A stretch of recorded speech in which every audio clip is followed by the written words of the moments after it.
To successfully transfer to medical school from biomedical scientists, I had to be one of the top students in my cohort. Hey guys, welcome back to the channel. My name is Zain and I'm a second year medical student at the University of Manchester. And in today's video, I'm going to tell you exactly what I did from the start of the academic year to get to the top. How to be prepared for every class. If you don't want to be the person sitting in class like a lemon, then pre-reading is something you have to be doing. And I'm not saying that you need to diligently pre-read every single day, although if you can, that's pretty amazing. Even if you pre-read the day before starting a big chapter or a difficult topic, you will be so much more prepared than everyone else. That feeling of coming in the room, already having a good mental idea of what you're about to learn, changes the game. The way I recommend you pre-read for a chapter is by doing it systematically. First preview and then skim. A preview involves having a general look on the titles, subheadings, the words, the main figures that are there, just to get a general sense of the structure of the chapter. And then comes skimming. You look at each of the bolded bits, all the summary type sections in that chapter, the main parts. You quickly read a few paragraphs if you want to. You look at a few pages, flick through, but you don't really dive deeply into anything. What I also usually do is I watch a 5-minute YouTube video before starting the main thing. Because you'll now be able to piece things together much faster, you'll be able to understand the specifics better, and because it's your second time revising, you can use that class time to solidify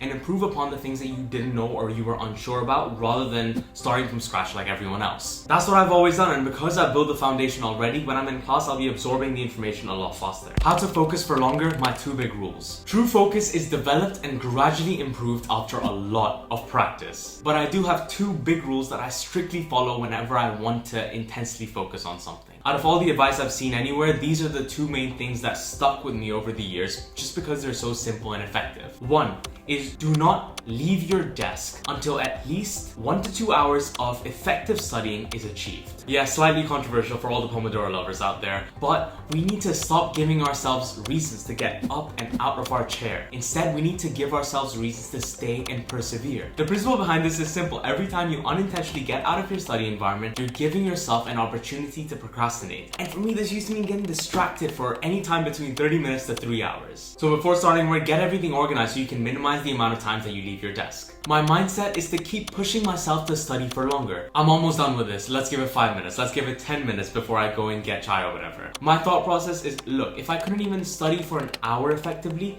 then do I really deserve a break? No, not really. So force yourself to keep going. Finish the page, finish the next PowerPoint. In my experience, those extra 10 to 15 minutes are always worth it because they end up with you wanting to do more and spending even 30 to 45 more minutes longer on the thing that you were originally going to quit. And eventually you start to build increased levels of concentration and commitment to what you're doing. It honestly feels incredible. The second rule of focus is to only target one task at a time. Forget about everything around you. Nothing matters except your eyes, your brain, and your book. If I'm doing neuroanatomy, then that's the only thing that I'm doing. If I'm scripting a video, then there's nothing else that's on my plate. Being someone who was always obsessing over all the things I had to do in the day, this rule boosted my ability to focus intensely on one task and as a result get it done faster. Instead of half-heartedly doing a bit of this and a bit of that, I jump into one thing with tunnel vision and focus on it 100%. How to create and stick to the perfect sustainable revision schedule. I used to be the guy that said revision timetables never worked for me. And it was true. Putting all my tasks in those little calendar boxes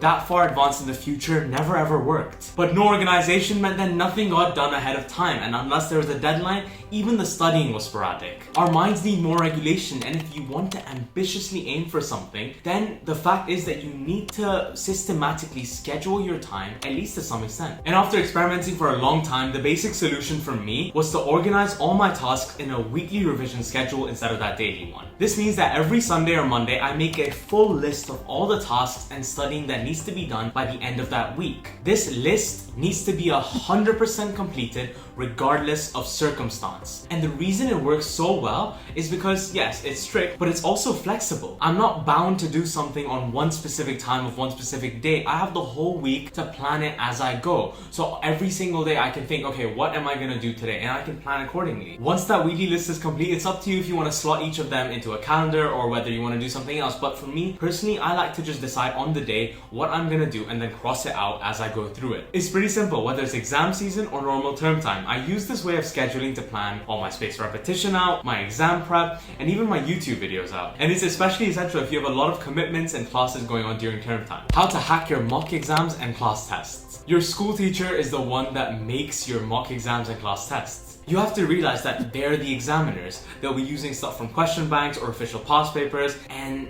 that's what you can be using to study as well. So it was really obvious to me to practice as many past paper questions and question bank ones that they're using so that I can maximize the chances of the same question coming up that I've practiced in the past. And before anyone says it, yes, it's questionable doing things like this. But to me, one, it's fair game, and two, every single class test and mock exam matters. You have to learn to go the extra mile with your studying, whether it's a quiz or a small test. All of it matters. All of those percentages add up. I've had this mindset for the longest time, and I'm so glad I did, because who knows where I'd be if I didn't care this much. Yes, obviously do all of those questions that you're practicing to fill in your weaknesses, to get some practice, but maximize the amount you do. Maximize the amount of MCQs, the amount of essay plans you make, just in case one of them comes up in your tests. How to balance it all. Now, the way I balance every part of my life as a student has evolved every 6 months. But the main idea that has stuck through is perceiving periods in my life as waves. You don't have to have a balanced, perfect routine 365 days a year. During some time periods, you'll be more exam focused, studying a lot every day.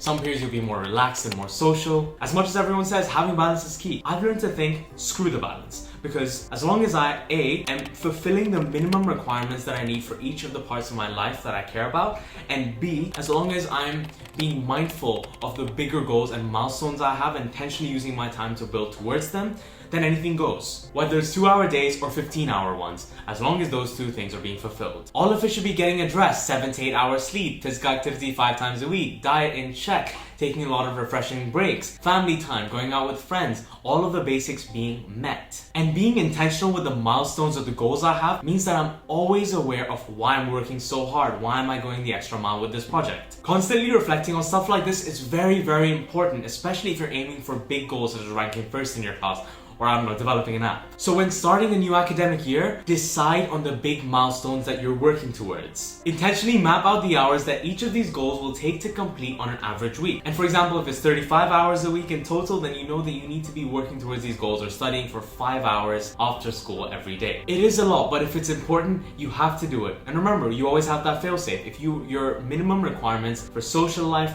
health, all of that stuff isn't being met, then you have to reassess, reprioritize, and restructure your time. That is my answer to balancing all the parts of your life. The final piece of the puzzle, the main reason that I think I successfully transferred to medicine, was that instead of focusing on making notes while I'm going through the content and studying for exams, I only focused on making recall questions. And this right here is a video I made showing you how I create these questions, use them on the daily, and use them to test myself before my exams. Check it out if you're interested. Thank you so much for watching. I really hope this has helped, and I'll see you in the next one.